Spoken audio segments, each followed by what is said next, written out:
टाटा पंच के 5 star rating आने के बाद एकदम तहलका सा मच गया इंडियन ऑटोमोबाइल इंडस्ट्री के अंदर, क्योंकि देखिए इस प्राइस ब्रैकेट के अंदर निसान मैग्नाइट भी आती है, रेनॉल्ट काइगर भी आती है, और कहीं हद तक जो इसका टाटा पंच का टॉप वेरिएंट है उसमें हुंडई वेन्यू का या फिर किया सोनेट का बेस वेरिएंट भी आ जाएगा। मेरे हिसाब से जो प्राइसिंग रहने वाली है वो अगर टाटा कंपनी इंट्रोडक्टरी प्राइस के अंदर 4.90 लाख से लेके 7 लाख के अंदर बीच में कर देगी तो इस टाटा पंच को बिकने से कोई भी नहीं रोक सकता सेफ्टी रेटिंग आने के बाद। देखिए अगर इंजन स्पेसिफिकेशंस के बारे में बात करें तो Nissan Magnite, Renault Kiger, Hyundai Venue, Kia Sonet के जो वेरिएंट्स हैं उनके आसपास ही हैं। टर्बो वेरिएंट को छोड़ दीजिए, ये जो हुंडई वेन्यू का है और किया सोनेट का है, उसके अलावा जो नॉन टर्बो वेरिएंट है उनमें जो पावर स्पेसिफिकेशंस है लगभग आसपास ही है। लेकिन क्या आपको टाटा पंच परचेस करनी चाहिए Hyundai Venue, Kia Sonet, Nissan Magnite, Renault Kiger को छोड़ के? क्योंकि सबसे पहला जो फ़र्क है वो ये है कि जो सेफ्टी रेटिंग है वो काफ़ी अच्छी है, यानी कि 5 स्टार सेफ्टी रेटिंग से ऊपर तो कुछ होता नहीं है। XUV 300 के ऊपर भी रेटिंग है, थोड़ी सी ज़्यादा है लेकिन उससे ऊपर ही कहेंगे हम। दूसरा जो उसकी ऑफ रोडिंग कैपेबिलिटी, देखिए कोई भी गाड़ी जब लॉन्च होती है उसकी जो कैपेबिलिटीज़ मैक्सिमम कंपनी शो कर सकती है वो करती हैं। जैसे टाटा पंच के अंदर कंपनी ने इसकी ऑफ रोडिंग कैपेबिलिटी को शो किया तो वहाँ से मालूम चलता है कि ये ऑफ रोड कर सकती है, क्योंकि इसका जो नॉन टर्बो इंजन है उसके अंदर लो एंड के अंदर काफ़ी ज़्यादा टॉर्क दिया गया है कंपनी की तरफ से। लेकिन जो बाकी कार्स हैं जैसे रेनॉल्ट काइगर हो गया, निसान मैग्नाइट हो गया, हुंडई वेन्यू, किया सोनेट, इन सब में जो ऑफ रोडिंग कैपेबिलिटी है वो काफ़ी कम है, क्योंकि उनकी जो सस्पेंशन है वो सॉफ्टर साइड में है। तो सॉफ्टर साइड में क्या होगा, जैसे आप गड्ढों में लेके जाएंगे तो बॉडी टच होने के चांसेस काफ़ी ज़्यादा होते हैं। अब बात करें अगर रेनॉल्ट काइगर के बारे में या फिर निसान मैग्नाइट के बारे में, तो उनका जो प्राइस ब्रैकेट है वो टाटा पंच के आसपास ही आएगा। तो आपको डिज़ाइन के मामले में सोचना पड़ सकता है आपको कौन सी गाड़ी परचेस करनी। लेकिन हुंडई वेन्यू और किया सोनेट के मामले में अगर आप देखें तो जिस प्राइस ब्रैकेट के अंदर टाटा पंच का टॉप मॉडल आ सकता है उस प्राइस ब्रैकेट के अंदर आपको हुंडई वेन्यू और सोनेट का बेस वेरिएंट ही मिल पाएगा। तो वहाँ पर आपको एक बेनिफिट मिलेगा, सारे cruise control, reverse parking camera, off roading capability के साथ आपको बेटर गाड़ी मिल सकती है अगर आप हुंडई वेन्यू का या फिर सोनेट का बेस वेरिएंट लेने की सोच रहे थे। सर्विस के बारे में बात करें तो मैं ये नहीं कहूँगा कि टाटा की सर्विस बहुत अच्छी है, लेकिन मैं ये भी नहीं कहूँगा कि टाटा की सर्विस खराब है। देखिए निसान के जो सर्विस सेंटर है, सर्विस टच पॉइंट्स हैं, वो काफ़ी कम है एज़ कम्पेयर टू टाटा, और रेनॉल्ट का भी लगभग वैसा ही है कि टाटा के बराबर देखा जाए तो काफ़ी कम सर्विस पॉइंट है। तो आप अगर ऐसे लोग हैं जो कहीं दूर रहते हैं, गाँव के एरिया में रहते हैं या फिर उनके आसपास कहीं पर रेनॉल्ट का सर्विस सेंटर है नहीं, तो आप रिस्क नहीं लेंगे, क्योंकि अगर आपको सर्विस भी करानी या फिर आपकी गाड़ी में कोई दिक्कत भी आ जाती है तो आपका एक पूरा का पूरा दिन खाली हो जाएगा।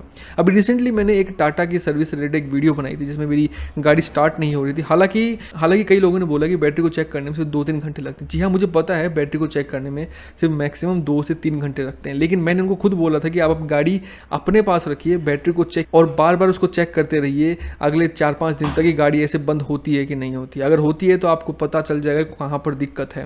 अगर मैं गाड़ी को लेके आ जाता तो पता नहीं चल पाता उनको कि क्या दिक्कत है, इसलिए मैंने उनको गाड़ी वहीं पर छोड़ी थी। तो सर्विस के मामले में मेरा जो सर्विस सेंटर है यहाँ पर जिससे मैं करवाता हूँ पठानकोट के अंदर, वो ठीक ठाक मेरा काम करते हैं और सारी सर्विस जो रिलेटेड क्वेरीज होती हैं वो पूरी करते हैं।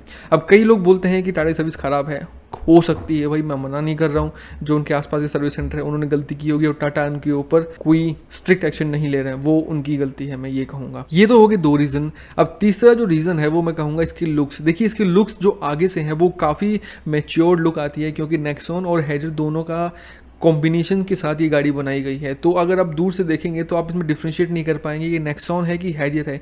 कई लोग दूर से बोलेंगे नेक्सॉन आ रही है क्योंकि इसके जो ऊपर की DRLs हैं वो नेक्सॉन के साथ मैच करती हैं थोड़ी बहुत, और जो नीचे की हेडलाइट्स हैं वो हैरियर या सफारी के साथ मैच करती हैं। तो जो लुक वाइज है वो काफ़ी मैच्योर गाड़ी है ये एज़ कम्पेयर टू काइगर और मैग्नाइट। स्पेस के बारे में बात करें तो स्पेस के मामले में टाटा पंच काफ़ी ज़्यादा डेवलप्ड है अपने डिज़ाइन के अंदर, क्योंकि काफ़ी अच्छे तरीके से उन्होंने स्पेस को मैनेज किया है।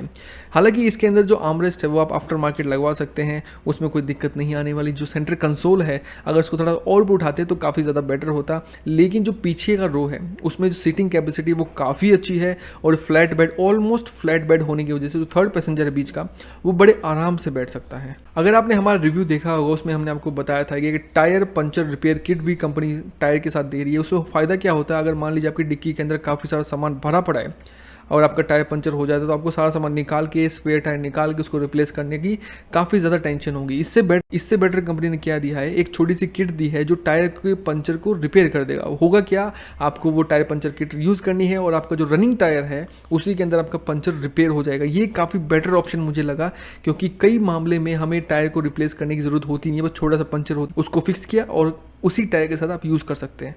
इसके बाद का जो रीज़न है वो आपको मजबूर कर देगा टाटा पंच को परचेस करने के लिए, वो ये है कि इसके वेरिएंट्स के अंदर जो फीचर्स का डिस्ट्रीब्यूशन है और जो ऑप्शनल पैक है वो एक्चुअली में कस्टमर की रिक्वायरमेंट के हिसाब से बनाया गया है। जैसे प्योर वेरिएंट के अंदर अगर आपको इंफोटेनमेंट यूनिट चाहिए, यानी कि जो बेस वेरिएंट उसके अंदर अगर आपको इंफोटेनमेंट यूनिट चाहिए तो आप कंपनी से ही फिट करवा सकते हैं उसको, आपको आफ्टर मार्केट जाने की ज़रूरत नहीं है। और दूसरा जो मेन रीज़न है वेरिएंट्स के अंदर वो ये है कि अगर आपको ऑटोमेटिक वेरिएंट चाहिए तो आप इसके एडवेंचर वेरिएंट से ही आप ऑटोमेटिक परचेस कर सकते हैं, यानी कि आपके पास कन्वीनियंस रहेगा कि आप ऑटोमेटिक लें या फिर मैनुअल लें कम प्राइस ब्रैकेट के अंदर। तो ये बहुत बड़ा प्लस पॉइंट होगा। एक और बात है कि टाटा पंच के अंदर जो सेफ्टी फीचर्स आने वाले हैं वो काफ़ी ज़्यादा हैं एज़ कम्पेयर टू कोई भी और मैन्युफैक्चरर की तरफ से जो भी गाड़ी के अंदर फीचर्स आते हैं। आज के टाइम पे कई लोग बोल रहे हैं कि टाटा पंच को छोड़ के हम टाटा नेक्सॉन ही क्यों ना परचेस करें। जी हाँ, परचेस कर सकते हैं, डेफिनेटली कर सकते हैं, कोई दिक्कत वाली बात है नहीं। लेकिन जिस प्राइस ब्रैकेट के अंदर टाटा पंच आने वाली है उसका टॉप वेरिएंट आपको नेक्सॉन के बेस वेरिएंट से क्लैश करता हुआ दिखाई देगा। तो अगर आपका बजट उतना है तो आप डेफिनेटली पंच के ऊपर जाइए। नेक्सॉन का क्या जो सेगमेंट है वो थोड़ा सा ऊपर सेगमेंट है। नेक्सॉन थोड़ी चौड़ी है, थोड़ी सी बड़ी है, आपको थोड़ी सी ज़्यादा बेटर फीलिंग आती है कि आप एक एसयूवी में बैठे हैं, ठीक है। तो इसलिए आपको नेक्सॉन परचेस करनी चाहिए। लेकिन अगर आपको ये सब चीज़ें मैटर नहीं करती, आपको बड़ी गाड़ी नहीं चाहिए, एक कन्वीनियंट चाहिए आपको ड्राइव करते टाइम पे, तो टाटा पंच आपको बेहतरीन ऑप्शन बन के आता है। तो उम्मीद करता हूँ कि ये वीडियो आपके काफ़ी काम आने वाली है, और अगर आपको वीडियो अच्छी लगती है, आपके काम आती है, तो वीडियो को लाइक ज़रूर करना, अपने दोस्तों के साथ शेयर ज़रूर करना, क्योंकि टाटा पंच को बहुत सारे लोग परचेस करना चाहते हैं लेकिन कन्फ्यूजन है काफ़ी सारे मामलों में। तो उन सब चीज़ों को ये दूर करेगी। और मिलते हैं आपसे नेक्स्ट वीडियो में, तब तक के लिए take care and bye bye and